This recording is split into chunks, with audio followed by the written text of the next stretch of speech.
جب پشاور آ رہا تھا تو یہ بڑی عجیب بات ہے کہ میرے پاس کرائے کے پیسے نہیں تھے.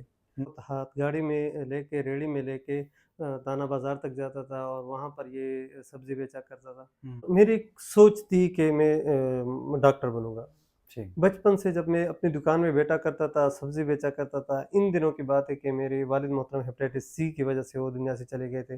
3 دنوں سے میں نے کچھ کھایا نہیں تھا، صرف 24 گھنٹے میرے وہ تھی. تو اس طرح میں نے کہا کہ ایک کا یا دوسرا کا یا تیسرا کا بھوک کی وجہ سے. السلام علیکم، فیاض احمد ایک نئے پوڈ کاسٹ کے ساتھ آپ کی خدمت میں حاضر ہیں. آج کے پوڈ کاسٹ پہ ہمارے ساتھ موجود ہیں ایک ایسی شخصیت جو اپنے لائف اسٹرگل کے بارے میں بتائیں گے. سوشل میڈیا پر ان کی ایک ویڈیو وائرل ہوئی تھی جس میں بتا رہے تھے کہ یہ بچپن میں سبزیاں بیچتے تھے تعلیم کے پیسے اور گھر کا خرچہ پورا کرنے کے لیے، اور کس طرح انہوں نے محنت کی اور اب جو ہے یہ بزنس کرتے ہیں. ان کا اپنا اچھا بزنس ہے اور انہوں نے نہ صرف خود بھی اچھی ارننگ کر رہے ہیں بلکہ جو نوجوان ہیں جو ان کے ساتھ کام کرتے ہیں ان کو بھی روزگار کے مواقع فراہم کیے ہیں. تو ہمارے ساتھ موجود ہیں ڈاکٹر حکیم زادہ جن کا تعلق ملاکنڈ کے علاقے تھانے سے ہے. تو ان سے بات کریں گے اور ان کی لائف اسٹرگل کے بارے میں جانیں گے. بہت شکریہ ڈاکٹر صاحب. بڑی مہربانی آپ کی آنے کا. ذاتی تعلق میرا تھانہ سے ہے، ملاکنڈ کا ایک تحصیل ہے تھانہ، اس کے ساتھ ہے.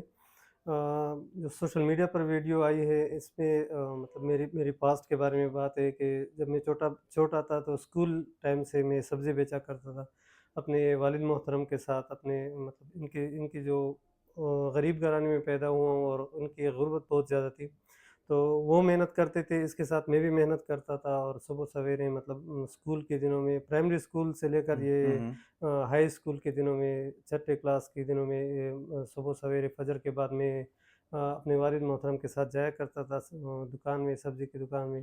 اور پھر وہاں سے اسکول جاتا تھا اور اسکول سے واپس دکان آتا تھا اور جتنی اسٹڈی ہوتی تھی وہ دکان ہی میں کرتا تھا. اور اسٹڈی کے ٹائم میں یہ ہوتا تھا کہ مشکلات تو بہت ساری تھی چونکہ غریب گھرانے میں تھا اور ہماری چھوٹی سی دکان تھی، بہت کم مطلب اتنی بڑی دکان نہیں تھی. 5 10 کلو سبزی لاتے تھے میرے والد محترم اور اس کو بیچ کے ہم اپنا وہ کرتے تھے. اس کے ساتھ عصر کے ٹائم میں ہمارا روٹین یہ ہوتا تھا کہ دکان سے سبزی اور ہاتھ گاڑی میں لے کے ریڑھی میں لے کے تانا بازار تک جاتا تھا اور وہاں پر یہ سبزی بیچا کرتا تھا. خود جاتے تھے؟ خود میں مطلب اتنی چھوٹی عمر تھی میری، اتنی چھوٹی ہائٹ تھی میری کہ میں اس کو لوگوں کو اوپر سے نہیں دیکھ سکتا تھا. تو میں نیچے دیکھتا تھا اور یہ مطلب میری جو ٹریولنگ ہوتی تھی میں ریڑھی کے نیچے دیکھتا تھا کہ کسی کو نہ ماروں. صحیح. عموماً یہ ہوتا ہے ڈاکٹر صاحب کہ غربت میں مایوس ہو جاتے ہیں بچے ہمارے اور گمراہ بھی ہو جاتے ہیں. کس طرح اپنے آپ کو اپنے کہنا ہے کہ ایک اپنے راستے کا تعین کیا کہ میں نے اس راستے کو چننا ہے اور آگے جانا ہے؟ بچپن سے، چونکہ غربت تو بچپن سے تھی، میں نے ہمیشہ یہ کہتا ہوں کہ غربت میں آنکھ کھلی ہے.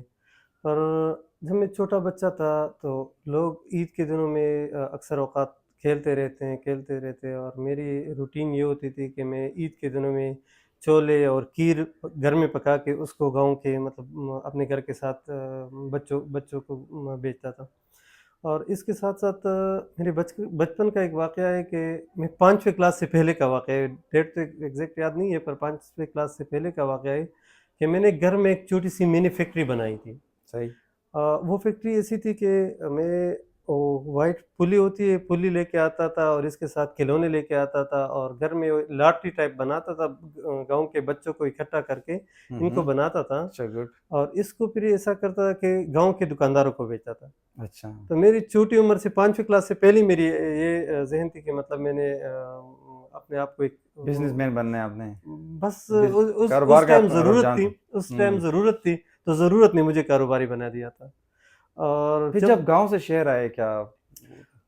جب گاؤں سے شہر، گاؤں میں بہت ساری مشکلات تھی. 2004 میں میرے والد محترم دنیا سے چلے گئے تھے اور گھر کے حالات ایسے تھے کہ مطلب غربت تھی. پھر 2005 مطلب کالج کے دنوں میں 2005 سے 2007 تک میری روٹین یہ ہوتی تھی کہ میں نے لیبارٹری کا کام سیکھا تھا ان دنوں میں. پھر میں مارننگ شفٹ ایک جگہ پر کام کرتا تھا، ایوننگ شفٹ دوسری جگہ پر کام کرتا تھا، نائٹ شفٹ تیسری جگہ پر کام کرتا تھا. ان سارے پیسوں کو اکٹھا کر کے گھر کے حالات مطلب اپنے بھائیوں کے ساتھ اپنے مطلب گھر کے حالات کو ٹھیک کرنے کی کوشش کر رہا تھا. پھر جب میں 2007 کے اینڈ میں پشاور آیا تھا تو جب پشاور آ رہا تھا تو یہ بڑی عجیب بات ہے کہ میرے پاس کرائے کے پیسے نہیں تھے. میں ایک دوست سے کرایہ ملاکنڈ سے پشاور آنے کے لیے؟ ملاکنڈ سے پشاور آنے کے لیے اور کتنا کرایہ تھا اس وقت؟ 170 روپے کرایہ تھا. اچھا، آپ کے پاس 170 روپے نہیں تھے؟ 170 روپے نہیں تھے. پھر جب میں پشاور آیا تو یہاں پر میں پیسے نہ ہونے کی وجہ سے، کم پیسوں کی وجہ سے، میں نے کچھ پولیس والے دوست تھے، ان لوگوں کے ساتھ میں نے ہاسٹل میں ٹائم گزارا تھا. پھر جب ان لوگوں کے ساتھ کچھ عرصہ گزرا، پھر جاب کے سرچ کے لیے میرا ایک دوست تھا، ان کے ساتھ گرمیوں کا موسم تھا، مجھے یاد ہے کہ ہم یہاں سے مطلب پشاور میں گھوم رہے تھے کسی جاب کے چکر میں، اور میں اور میرا دوست سارا دن گرمیوں میں اپنے مطلب سارے پشاور میں گھومے، پر ہمیں کوئی جاب نہیں دے رہے تھے. میں تو مایوس نہیں تھا، میں نے اپنے دوست کو بتا رہا تھا کہ فہم اللہ میری وجہ سے آپ کو تکلیف ہوئی، تو وہ اکثر مجھے حوصلہ دیتے تھے کہ نہیں جاب مل جائے گی انشاءاللہ تعالیٰ. پھر یہاں پر اللہ تعالیٰ نے مہربانی کی کہ ایک چھوٹی سی جاب مجھے مل گئی تھی ڈبگری گارڈن میں 3000 روپے کی. اور پھر میری چونکہ محنت تھی، محنت بھی کرتا تھا اور کوشش بھی کرتا تھا، تو یہاں پر ایک ٹائم ایسا آیا کہ 3000 روپے جاب کرتا تھا، اور ہشت نگری میں ایک گھر میں نے روٹی کے بدلے لوگوں کو ٹیوشن بھی پڑھایا ہے. مطلب یہ میں نے کیا ہے ہشت نگری میں کچھ بچے تھے اچھا، تو روٹی. کتنے اسٹوڈنٹ ہوتے تھے آپ کے پاس؟ دو ایک گھر کے بچے ہوتے تھے، ایک میرا کلاس فیلو ہوتا تھا اچھا، اور ایک اس کی بہن ہوتی تھی. تو آپ نے پڑھانا تھا اور بدلے میں کھانا کھاتے تھے؟ ہاں، 2 وقت کی روٹی؟ ایک وقت کی روٹی. اچھا، 1 وقت کی روٹی. ایک وقت مطلب یہ میں ان کو یہ اس ٹائم تو خودداری کی وجہ سے یہ ریئلائز نہیں کرتا کہ میں روٹی کے لیے یہاں پر آتا ہوں. میں تو ان کو یہ بتاتا کہ آپ کے بچے کو پڑھانے کے لیے آتا ہوں، یا اپنے کلاس فیلو، وہ جس کو میں پڑھاتا تھا وہ میرا کلاس فیلو بھی تھا. صحیح. تو ان کو پڑھا کے میں ان کے گھر کھا کے پھر نکل جاتا تھا. اچھا، فیس جو آپ نہیں لیتے تھے، بس کھانا کھا لیتے وہ تھے؟ بس کھانے کی وہ ہوتی ہے، ضرورت ہوتی ہے ٹھیک. ہماری. پھر اس کے بعد یہ ہوا کہ 2009 میں نے دوسرا جاب شروع کیا نارتھ ویسٹ ہاسپٹل میں، اور 2009 سے 2012 تک میری روٹین یہ ہوتی تھی کہ صبح یونیورسٹی، ان میں پھر ڈبگری گارڈن، اور نائٹ میں پھر نارتھ ویسٹ. اور پھر میری جو نیند کی پوری ہونے کا ٹائم تھی وہ میری کلاس ہوتی تھی. اچھا. ٹیچر اکثر کلاس میں لیکچر دیتے تھے اور میں ان کے ڈانٹ ٹپٹ کو برداشت کرتا تھا، پر میں سویا رہتا تھا کلاس میں. سیٹنگ پوزیشن میں اپنی نیند کو پورا کرتا تھا. اچھا، یہ بتائے کہ کس طرح پھر آگے آئے، اس طرح آپ نے پھر جو ڈائگنوسٹک وہ ہے فیلڈ اس طرف آئے؟ ڈائگنوسٹک فیلڈ میں تو کام جو ہے وہ لیبارٹری میں نے پشاور اپنے گاؤں سے سیکھا ہے، پر میری ایک سوچ تھی کہ میں ڈاکٹر بنوں گا. بچپن سے جب میں اپنی دکان میں بیٹھا کرتا تھا، سبزی بیچا کرتا تھا، ان دنوں کی بات ہے کہ میرے والد محترم ہیپیٹائٹس سی کی وجہ سے وہ دنیا سے چلے گئے، اور میری جو اس ٹائم کی ڈائریا یا اس ٹائم کی دیواری تھی، اس پر میں اکثر اپنا نام لکھتا تھا ڈاکٹر حکیم زادہ، اور میری سوچ یہ ہوتی تھی کہ میں پی ایچ ڈی کروں گا. پھر اس کے بعد یہ ہوا کہ میری والدہ محترمہ بیمار تھی 2005 میں، اور اس کے علاج معالجے کے ہمارے پاس پیسے نہیں ہوتے تھے. اس ٹائم ہمارے کچھ دوستوں نے مطلب مجھے بہت فیسیلیٹیٹ کیا تھا، اسلامی جمعیت طلبہ کے دوستوں نے اور جماعت اسلامی نے میرے سر پر شفقت کا ہاتھ رکھا تھا، اور انہوں نے مجھے مطلب وہ کیا تھا. جب میں پشاور اپنی والدہ محترمہ کو علاج کے لیے لا رہا تھا تو ہمارے پاس پیسے نہیں ہوتے تھے، بہت سخت حالات تھی. پھر ایک دن ایسا آیا تھا یہاں پر کہ ڈبگری گارڈن میں ایک جو آج کل ہم ٹیسٹ کرتے ہیں جی پی ٹی، وہ 270 روپے میں کرتے ہیں یہاں پر آج کل. ان دنوں میں کسی بندے نے مجھے پکڑ کے وہ لے جا کے انہوں نے کہا کہ یہ بڑا ٹیسٹ ہے، اور 1500 روپے کا انہوں نے میرا وہ ٹیسٹ کیا تھا. تو پھر اس وجہ سے میری جو تڑپ تھی انسانیت کی خدمت، وہ اسی ٹائم سے تھی.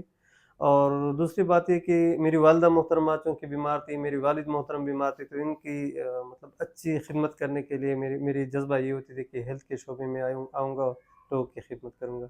پھر پشاور آیا، پشاور میں جاب کرتا تھا، مختلف قسم کی بہت سختیاں جھیلی، بہت مطلب مزدوری کر دی. مزدوری کے ساتھ ساتھ میری زندگی ایسی ہوتی تھی کہ کمبوڈا جو کہ موٹر وے کے پاس ہے، وہاں سے ڈبگری گارڈن تک میری آنا جانا پیدل ہوتا تھا کہ مطلب 3 روپے کی بچت ہو. 3 روپے کی بچت کے لیے میں مطلب وہاں سے یہاں اور یہاں سے وہاں پیدل آیا، پیدل چلتے تھے روزانہ. دوپہر کو وہاں سے یہاں پر آتا تھا، اور یہاں سے پھر شام رات کو یہ ریلوے پٹری پر جایا کرتا تھا. تو بہت مطلب سختیاں تھی. اور ڈبگری گارڈن کی ٹائم کا ایک قصہ ہے کہ مطلب روٹین میں میری 10 روپے ڈیلی کنزمپشن ہوتی تھی. 5 روپے کی میں روٹی کھایا کرتا تھا، اور 5 روپے اس ٹائم روٹی 5 روپے اس کی قیمت تھی، اور 5 روپے کی میں دہی لیتا تھا. صحیح. تو پھر 5 روپے کی روٹی میں لے کے دوپہر کو مطلب آدھا کھاتا تھا، اور دہی ہوتی تھی لسی بنا کے